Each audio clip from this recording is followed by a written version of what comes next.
And Hannity starts right here, right now.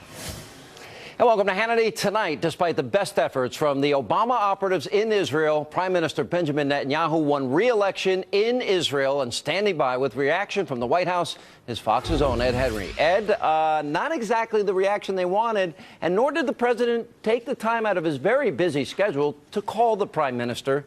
Why?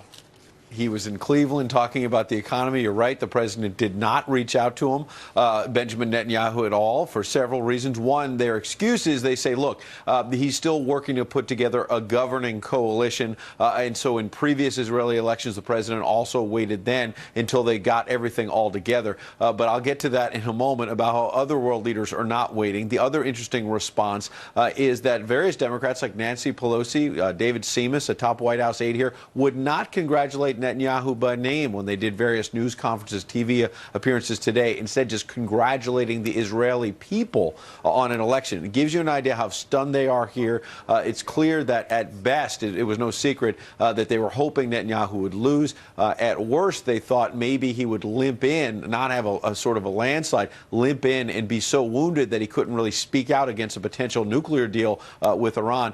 Jen Psaki eventually told us, look, Secretary of State John Kerry, not the president, called Netanyahu. Listen.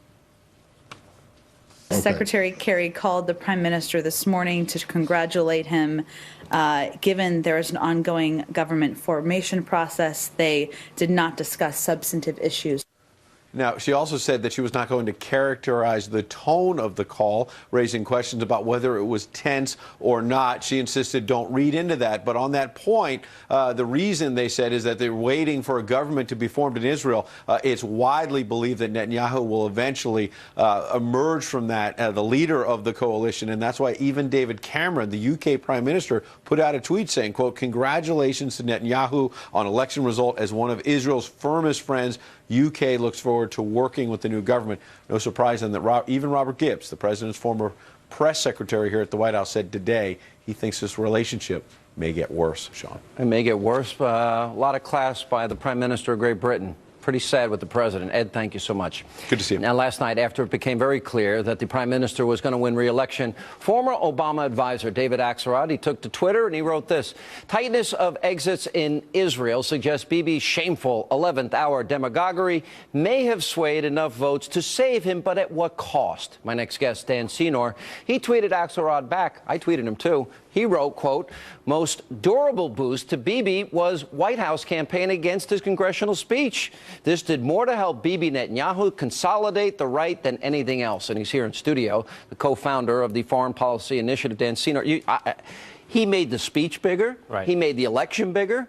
His little minions on the ground, right. V-15 and right. He tried to organize a get out the vote effort against Netanyahu. Look, if you look at the polling throughout the election, polling in Israeli politics is always off, the public polling, and this has been a historical problem because you have 10, 11 parties running. It's very hard. The dynamic is very fluid. But one poll that was consistent throughout was a basic question. Who is a better fit to be prime minister? Who do you think is a strong leader? And consistently, Netanyahu, 60+%. Right, running double digits against Herzog. And that was consistent. Now, there was a number of factors, not the least of which is, for about 6 weeks, what dominated the Israeli press was Obama's war against Netanyahu. That's when his approval ratings went the highest. That's exactly right. And people thought the region is up in flames. Iran is trying to get a nuclear bomb. Israelis, even in the center, Israelis are skeptical of the prospects of Obama having Israel's back. We have a huge problem here. We have a president of the United States that tried to unseat a sitting ally. Now, we're at the point he sent his own little hacks and aides on the ground in Israel. My words, not yours. That's the hacks and aides. Barack Obama, let's be frank, loathes Bibi. He has contempt for Bibi. And the sad part is he seems to show more contempt for him than even the leaders of North Korea and Syria and Iran. We've got a problem. Yeah. This president has everything upside down. Do you agree? Yeah, well, look, there have been administrations in the past that have made clear the displeasure with an Israeli prime minister and have made clear their preference for a change. Clinton preferred Barack over Netanyahu when Barack ran against Netanyahu in '99. Bush and Baker in the '41 administration preferred Rabin to Shamir.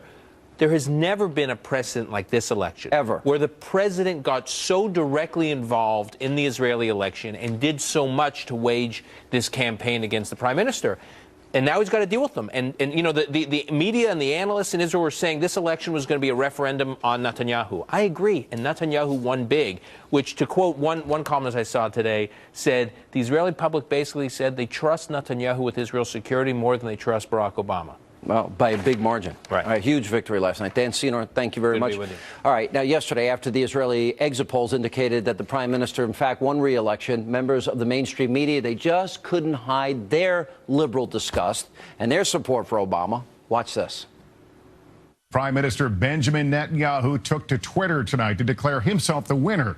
If he does prevail, the implications are enormous. I have to say, Scott, not a lot of optimism on this front.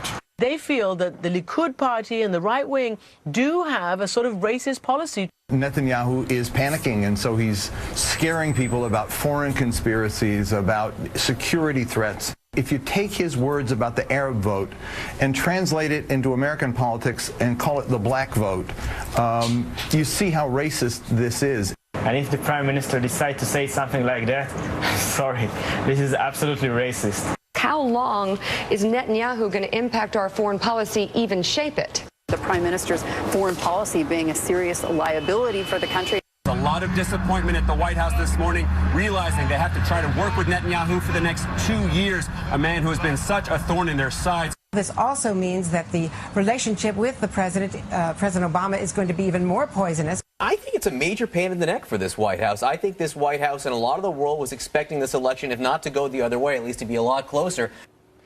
Here with reaction is the great one, nationally syndicated radio talk show host Mark Levin. So there you have the president with contempt and outright loathing of the prime minister and his liberal media clapping seal audience there regurgitating basically the president's lines. Here's what I have a problem with, Mark. Prime Minister Netanyahu had to battle not only liberals in his own country, but the Obama machine on the ground there. The president didn't pick up the phone today, but he did call the president of Iran when he won. He did call Putin when he won. He did call Mohammed Morsi, who referred to the Israelis as descendants of apes and pigs. He called him when he took charge in Egypt. He called the president of Turkey. He called leaders when they won in China and in Saudi Arabia. Why can't he pick up a phone and call our #1 ally and the only democracy in the region? Why? He just said it. He doesn't like democracy. He doesn't like Congress. He's got a pen and a phone, and when Congress doesn't do what he says, he's off doing his best Benito Mussolini. He doesn't like Netanyahu. Netanyahu just won in a landslide. Obama's never won in a landslide. The American people rose up in November and told Obama how they are disgusted with his programs and his policies, and what did he do? He turned around and spat in our faces. And he does the same in 2010 when they lose the House of Representatives. Obama has more ability to work with dictators and genocidal types than he does with people who are elected democratically. The fact of the matter is, Sean, and I want to say this, and this is important, Eric Holder said that this nation is full of cowards because we won't have a discussion about race. Well, I think this nation needs to have a discussion about what's going on in this White House and this administration about anti-Semitism, because this White House, and it's reaching out to Sharpton, the Muslim Brotherhood, CARE, all these radical nut jobs and groups, their policies, which are not, it's not just Netanyahu. They're willing to throw Israel over the side for the Islamo regime in Tehran. This president's former relationships with Khalidi, the professor in Columbia now, with Wright, the so-called reverend from Chicago. This president has a lot to answer for, and his conduct is contemptible. And I don't care how many liberal Democrat donors who are... Hold on now. I don't care how many liberal Democrat donors he has who are Jewish. He can hide behind them all he wants. But Mr. Holder, Mr. Obama, let's have a national discussion about the anti-Semitism that reeks from your administration. You think the president's anti-Semitic, Mark? I personally do. Yes, I do. Has he demonstrated otherwise? Israel is surrounded. Israel was under attack with Hamas. His State Department puts out these preposterous statements about moral relevancy. Israel's taking missiles. This president's holding back ammunition, slow walking it. Does this sound like a guy who has a rational reason for his belief system? I don't think so. That's my personal opinion. I think a lot of this is rooted in this. I think in Netanyahu, you have a real leader. I think the president, this is petty. This is, you know, his arrogance on display, his petulance on display. And here you got a guy in Netanyahu that has moral clarity, recognizes the evil in our time, and will say it, radical Islamic terrorism. He doesn't retreat. He doesn't cower. He doesn't bend. And in defiance of the president, he told the world about the dangers of this bad agreement. And I think President Obama is small in comparison and probably deep down inside knows it, that he's just outclassed. He is outclassed. This man had 2 years in the Senate. Before that, he had really no experience at anything other than rabble-rousing and sit in the back of the state Senate in Illinois and cavorting with the most radical, people imaginable. The fact of the matter is he resorts to his ideology. He's very thin-skinned. And he's very stubborn. And on top of all the rest of it, I've said before, he's a nihilist and he's a narcissist. This isn't name calling, this is analysis. Let me ask you this then. So what do you do when you're a leader and you're up against an Obama? What does it mean when the President of the United States, through his minions trying to do his bidding, go on the ground in Israel and try and unseat a sitting prime minister, a close ally of the United States? That, to me, is a huge story. That he tried to do this. What is your reaction to that? You know, what's amazing to me is when throughout our history, when we've tried to topple regimes that threatened America, the left would rise up, they'd hold hearings in Congress, they'd put out studies talking about how horrible the CIA is and our national security structure, when we're trying to topple dictators and genocidal maniacs who threaten us. Here we have a president of the United States, through his State Department, through his campaign director and others, going to an ally in Israel, trying to knock off the ally and to install somebody who will acquiesce to his demands and surrender Israel's security.